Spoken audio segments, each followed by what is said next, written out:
What if you took the top 1% of performers in the world, the self-made millionaires, billionaires, and looked at what they all had in common? What would those 7 traits be? We're going to unpack that in this video.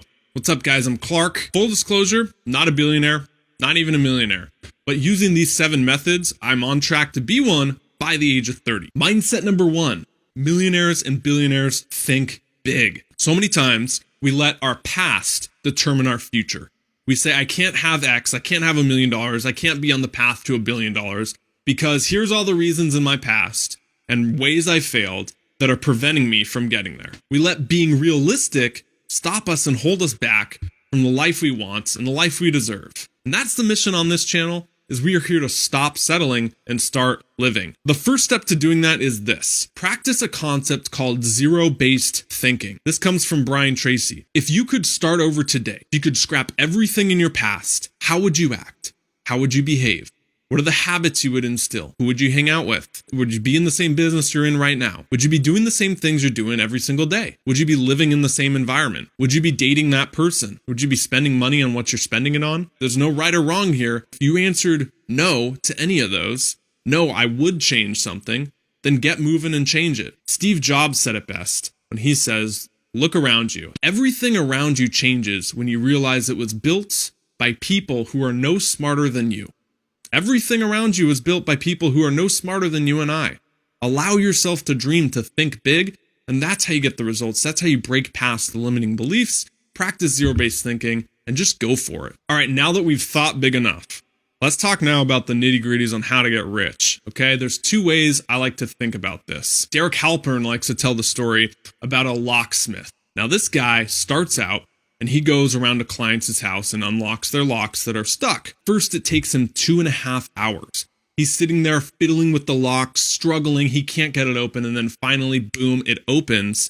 That'll be $250. Well, what happens? Over time, this locksmith gets better and better at his job.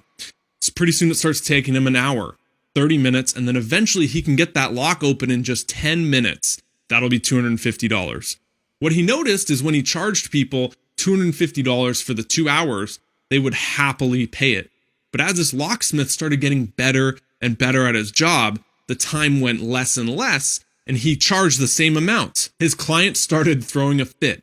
What do you mean $250? I saw you open that lock with the click of a button in 10 minutes. But what the locksmith understood is that he wasn't compensated for his time. 2.5 hours it took him to open the lock. What the customer didn't understand is that the locksmith is compensated for the value. You and I need to adopt that mindset of being compensated for the value, the results we give to a company, to an organization, to ourselves, in our business, to others, instead of the amount of time we put in. So to summarize, ditch the time for hours mindset and start thinking of the value for dollars mindset. The second way on this, point number 3, increase the size of those you serve.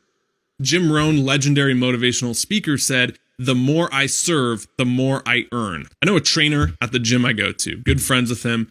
This man works himself sick. He works 12-hour days, probably 5 days a week, trains 50 to 60 clients every single week. He's very open with me. He makes about $80K a year. What's wrong with this? Is that he's tapped out. He's pushed himself to the max. $80K is the most amount he will make. Now, what would happen if he took 1 or 2 days off and instead of $80K for 50, 60 clients, he trained 40 or 30 clients and brought in $40K a year. But in those 2 days, he focused on serving the masses. In other words, he got out of that 50 to 60 people is all I can serve, and he put it into creating videos on YouTube. He put it into growing an email list. He put it into marketing himself as a trainer online, going after the masses of people. Pretty soon over time, might not be instantly, he would eventually make that difference of that 40K a year. Because once you know how to make 40K, it's easier to scale that up to 400K. If he took 1 or 2 days and focused on how do I serve the masses? How can I scale what I'm doing? Can I film these workouts and post them online? Can I attract people to me by giving away free information? And then eventually release products to them, and pretty soon over time, you're making that difference of that 40K by now working 3 days a week instead of 5. Mindset of self-made millionaires and billionaires number 4, communicate. I love the quote Tony Robbins has. He says, the quality of your life is the quality of your communication. And this really comes down to two areas: how well you communicate with yourself, what we talk about on this channel, right? Our internal self-talk, the dialogue we're telling ourselves, the zero-based thinking, but also how well you communicate with others. Look at self-made millionaires and billionaires. Look at Steve Jobs. Look at Oprah. Look at Tony Robbins. Look at Bill Gates. What do they have in common? They have a method of speaking to people that connects. Warren Buffett, one of the richest men of all time, said that taking Dale Carnegie's public speaking course was one of the best investments he's ever made in himself. Let's end this on a quote from Tim Ferriss out of the 4-Hour Workweek. Says that a person's success or failure in life comes down to the amount of uncomfortable conversations he or she is willing to have. Communicating means speaking well to others, connecting with others, but also being okay having the tough conversations that put you forward. Mindset number 5, decide, commit, achieve. We got to go after our goals, go after success with laser targeted focus, almost an obsession, and then it'll happen. Point in case, Bill Gates said he didn't leave the cubicle for 10 years before he eventually became a success. One of the richest men of all time now, but when you follow stories about Bill Gates, what do you see? You see him speaking on stage, you see him revealing products, you see him talking with people. You don't see him hunched over in a cubicle for those 10 years he was grinding it out and killing himself just to become successful. Bill Gates didn't try 50 things and then stumble across one that worked. He went after one with laser targeted focus. One of my biggest lessons of 2016, I was just looking at it in my journal. It said, I used to think I'll try things until something's successful. Now I think I'll commit and stick at something until it's successful. This image right here really illustrates the point. We don't know sometimes how close or far away success is. What if you quit 10 feet before the finish line? All your results are lost. Everything you worked for is gone. Success comes to those who have that laser targeted focus, go after what they want, and are ruthless with getting it. Success mindset of the self-made number 6, speed is king. Was watching a video actually on the same topic. I think Valuetainment was the guy. Patrick, he does great videos. You should check him out. He said that one of the best things entrepreneurs do is they adopt this mindset that I can create faster than anyone can copy. I love that right there. Don't worry about what everyone else is doing. Worry about speed and creating your product, your art, and putting it out there to the world. Billionaire Mark Cuban from Shark Tank, owns the Dallas Mavericks. I love what he said on one episode. He said that I believe perfection is the enemy of profitability. I wrote that down because that resonates.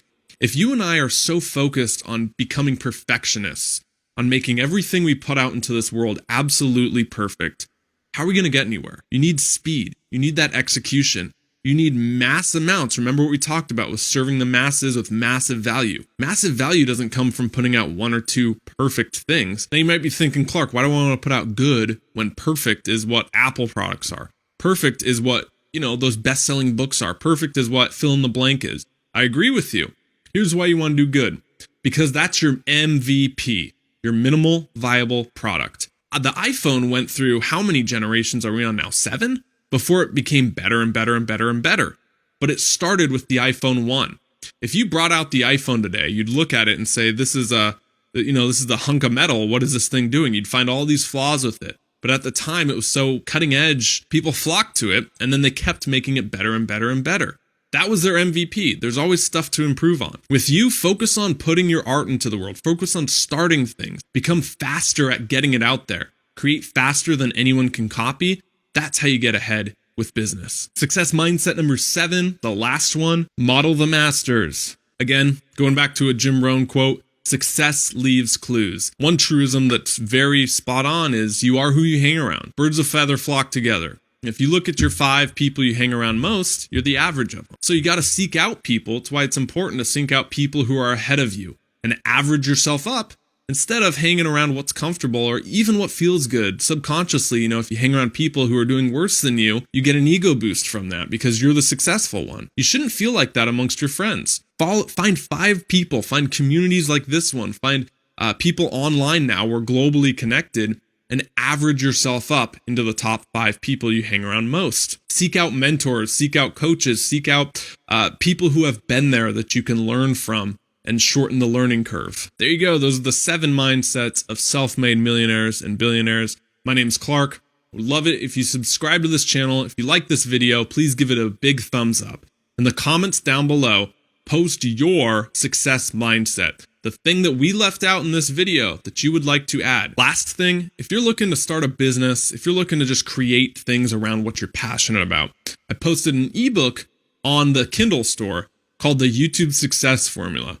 Now, this is how you can use video. This is how you can use online media to really get into business, because it's one of the best times to do so. It's growing 50% year after year. You want to get in this now. And this is just a short little, I think, $3 ebook that when you buy, you'll get access to 3 additional bonuses that are exclusive that I use with coaching clients and 7-figure businesses I do consulting with. Thank you so much for watching this video.